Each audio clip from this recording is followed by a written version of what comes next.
Në këtë fillim viti, shqiptarët kanë harxuar më shumë se një vit më parë për mallrat e konsumit. Sipas Instat, periudha janar-shkurt ka shënuar një rritje 1.3% të çmimeve.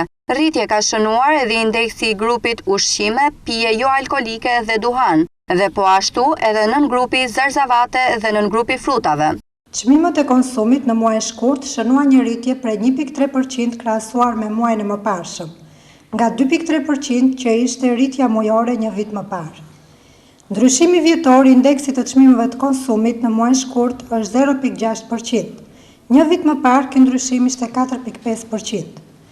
Indeksi i grupit ushqime dhe pije jo alkolike shënoi një rritje prej 2.2%. Brenda këtij grupi, rritja më e madhe prej 13% konstatohet në nëngrupin zarzavate.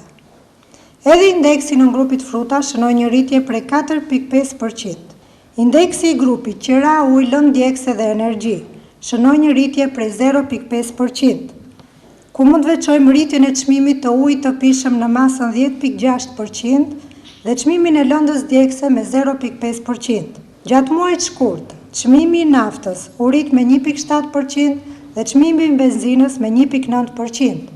Ndikim të drejtë për drejtë ka pasur edhe dyfishimi i tarifave të sigurimit të automjeteve, ku si pasojë çmimi i mallrave dhe shërbimeve të ndryshme ka shënuar një rritje në masën 6.1%.